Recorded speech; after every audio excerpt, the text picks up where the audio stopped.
Hello, everyone. My name is Chris Johnson, and I'm a Prevention and Policy Coordinator here at the American Indian Cancer Foundation. And I'm Colin Welker, a Prevention and Policy Coordinator, also at the American Indian Cancer Foundation. And today we'll be talking about our newest resource here at the American Indian Cancer Foundation called the Reclaiming Indigenous Foods Relationship Framework. And before we get into the framework, we just wanted to share a little bit more about the AICAF story and share more about the work that we do. So the American Indian Cancer Foundation, or AICAF, is a national nonprofit established to address tremendous cancer inequities faced by our American Indian and Alaska Native community. Our mission is to eliminate the cancer burdens on American Indian and Alaska Native people through education, improved access to prevention, early detection, treatment, and survivorship support. Our vision is a world where cancer is no longer a leading cause of death for American Indian and Alaska Natives. Through hard work, culturally appropriate, community-based programs, and policy change that afford Native people access to the best prevention and treatment strategies, we see a day where American Indian communities are free from the burdens of cancer. And so our approach, we believe that Native communities have the wisdom and the solutions to cancer inequities, but are often seeking the organizational capacity, expert input, and the resources to do so. And so before we delve into the framework, we'd like to share background information on why the framework was developed, the process, and who all contributed to the project. And so as many of you know, prior to colonization, our communities were healthy and thriving. Colonization and cultural genocide of Indigenous peoples in the United States devastated traditional food systems that naturally fostered physical activity, healthy diet, and spiritual connection with the land.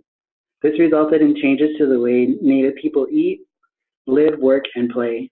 Traditional cultural practices related to growing, harvesting, cooking, and preserving food were lost and replaced with highly processed, unhealthy food as the only option in many regions, which greatly contributed to the high rates of chronic illness present today.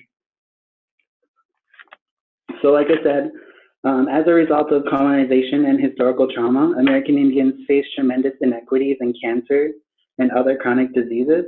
American Indians suffer from some of the highest rates of chronic disease and have the lowest life expectancy in the United States. Cancer death rates for American Indian and Alaska Natives have increased over a 20-year span, while decreasing for whites over the same time frame. We're also often on the worst end of every health indicator reported. For example, healthcare, environmental quality, substance abuse, and many others. This framework was created for revitalizing traditional Indigenous cultural practices, stories, and food traditions as strategies for cancer prevention and health promotion. Tribal communities and organizations are increasingly collaborating with state and federal agencies to recognize and support culturally centered interventions to address health inequities in Indian country. One example is the National Tribal Behavioral Health Agenda, which was released in December of 2016, and this introduced the Cultural Wisdom Declaration, which stated to ensure the cultural wisdom and traditional practices are taken into account and supported as fundamental elements of programs, policies, and activities that are designed or contribute to improvements in behavioral health. So we at the American Indian Cancer Foundation implemented this year-long project to engage community partners in creating frameworks based on the Cultural Wisdom Declaration for connecting culture, food, and cancer prevention in our Native communities. The Cultural Wisdom Declaration was an important starting point for this framework because it states that we will preserve and implement our cultural wisdom as a means to promote health and well-being in our communities through stories, songs, prayers, rituals, and ceremonies and other traditional practices. It also states that we'll integrate authentic cultural interventions alongside existing healthcare promotion efforts to ensure a culturally tailored and culturally relevant approach to health promotion and healthcare delivery in our American Indian and Alaska Native people, which is important to the work that we do. So at the beginning of this project, AICAF compiled a review of existing data and resources to incorporate the current food work that is happening across Indian country, and to also ensure that we weren't recreating the wheel. So this included a literature review of over 60 publications and resources, We looked at our existing AICAF data and reports, and this included the Working Toward Health Equity report, our Healthy Native Foods report, a Convening Elders report, and a bunch of various listening session data that we had. We also looked at the current food work funding landscape for our region to discover which funding streams were being utilized within our area. We are grateful for our partners and their contributions to the creation of this framework. We worked with 12 different organizations ranging across different sectors, and this included American Indian food and culture experts, academic institutions, and major health organizations. The contributing partners are listed on the slide here. Funding to develop the framework was provided by the University of Minnesota Healthy Foods, Healthy Lives Institute. So next we're going to get into the framework guide. So many Native communities are working to normalize healthy eating, to reduce cancer risk, and in turn recognize the need for culturally guided, comprehensive approaches to improve access to and consumption of healthy foods. So the Reclaiming Indigenous Food Relationships Framework relates to and addresses themes resulting from the 2016 Native Nutrition Conference. In particular, the need for guiding paradigms and decolonizing of re-indigenizing approaches for translating research into policy and practice, and guidance for creating Indigenous nutrition initiatives. Since culture is at the center of this framework and many definitions of culture exist, the group thought it was really important to develop a shared definition of culture in regards to this framework. So they came up with the learned and shared value, beliefs, norms, language, and lifetime practices of a particular group that guides thinking, decisions, and actions into patterned ways and is transmitted to succeeding generations. There are 4 central underlying foundations rooted in Indigenous culture upon which this framework is built. And you'll see throughout the framework. The 4 foundations are planting seeds and knowledge, eating Indigenous, cultural practices, and resources. When all 4 are present and in balance, people are able to achieve their best health possible. These 4 were identified because they represent what is needed to reclaim our connection between food and health. Within each of these foundations are layers which include all the stages of life, the changing seasons, the aspects of health, and Lakota teaching, which talks about all are related. We will discuss those in detail as we continue. At the end of each section of the framework, you'll see discussion questions that are presented to encourage thoughtful conversation while engaging with the framework. It's important that there is an open and honest discussion on how normalizing healthy eating can improve individual and community life. We have also included a notes page within the framework to help capture the major themes and thoughts that arise from the various discussion and assessment questions. So they're located at the bottom of each page, and the discussion questions for this section are general questions to discuss before you delve deeper into the framework and layers. So the first ones you'll see are, have you identified people in your community with skills and resources to help?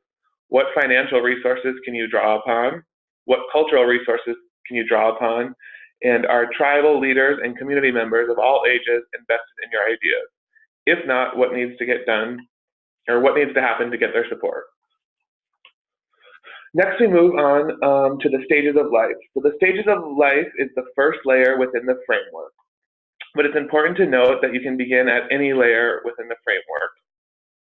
In Indigenous cultures, we know that every person has a role and a specific purpose, which gives meaning to life and contributes to a sense of belonging and well-being.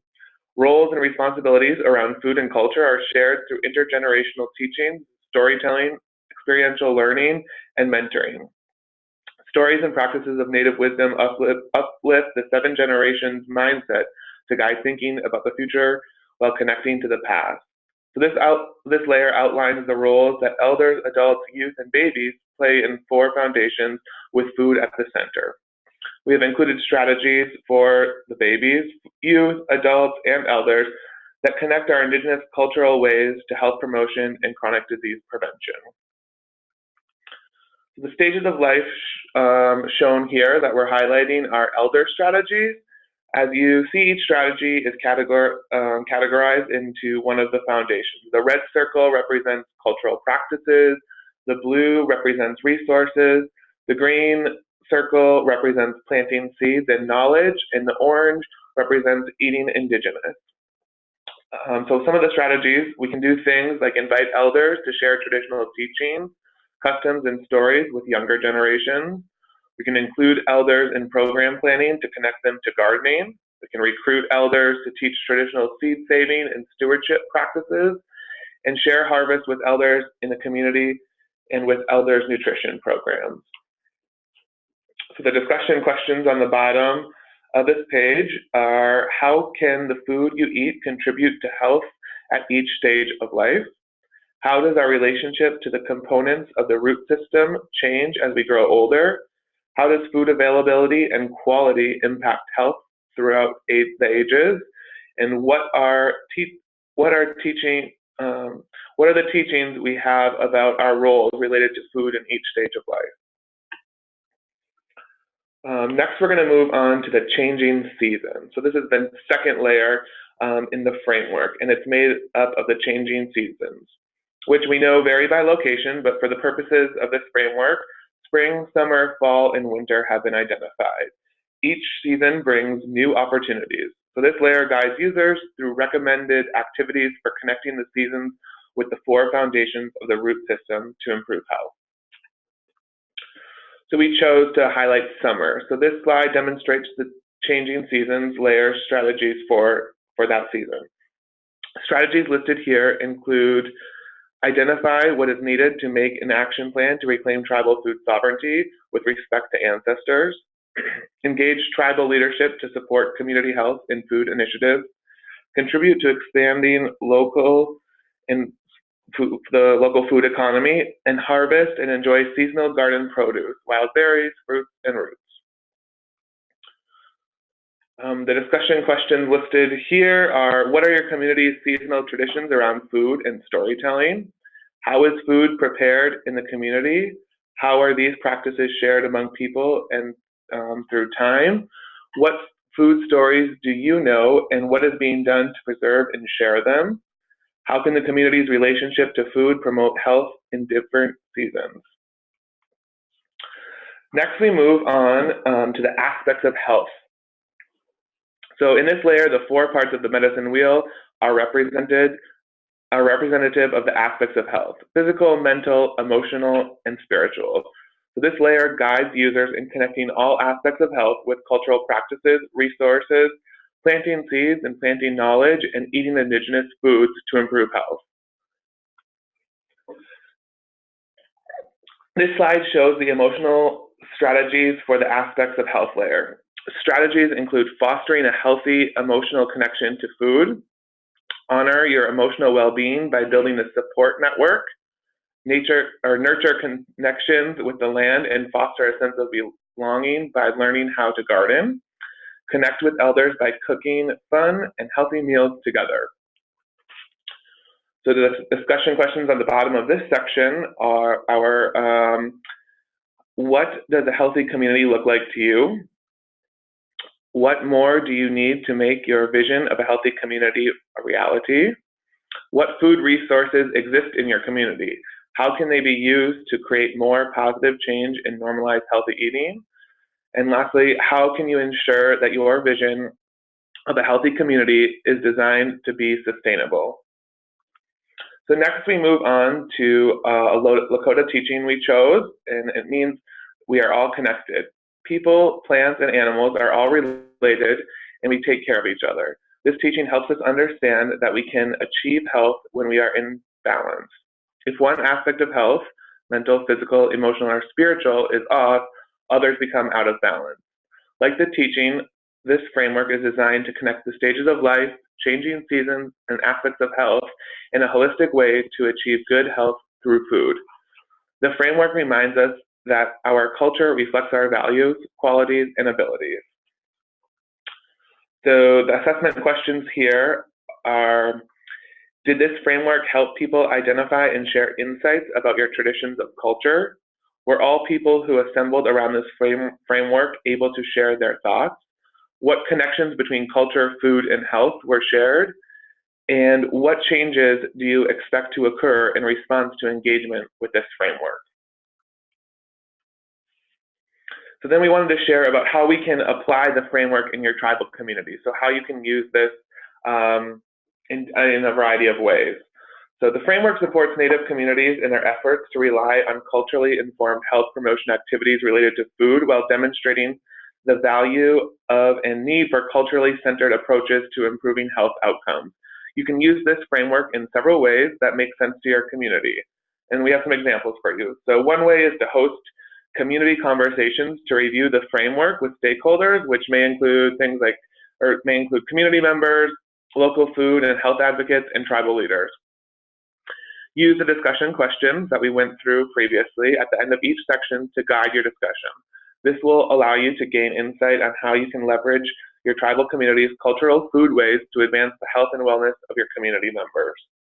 You can use this as a tool to frame how healthy eating is a way to heal intergenerational trauma and understand how instilling healthy eating behaviors in young people can increase their resilience to adverse childhood experiences. You can also use the framework as a guide to justify implementing culture as prevention strategies to major funding agencies who traditionally do not fund this kind of work. This can help educate funders on the importance of culture as prevention to promote health in our communities. You can use this as a tool to incorporate framework into health education curriculum to instill the importance of using cultural ways to be healthy. Another way is to use it as a tool to help any new staff to familiarize themselves to community food work and enable them to generate new ideas. You can also utilize the strategies to integrate aspects of culture into your community's chronic disease prevention activities. Keep in mind that you may already be implementing some of these strategies in your community, but it's our hope that the framework and strategies spark new ideas and generate new thinking, which will serve as a catalyst in raising the awareness of decolonizing or re-indigenizing approaches for translating research into policy, practice, and guidance for creating Indigenous nutrition initiatives. Here is a quote from one of our partners that contributed during our planning meetings, and it says, "If we take care of today, tomorrow will take care of itself." So we'd just like to end on that. Here's our contact information. The Reclaiming Indigenous Foods Relationship Framework is available on our website at acaf.org.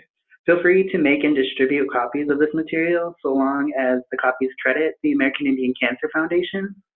We're also able to provide hard copies if needed. Reach out to us if you have any questions or would like to share how you're using the framework in your tribal community. And so with that, I think we'd just like to end there. And we'd like to thank you for taking the time to listen to this webinar. Thank you.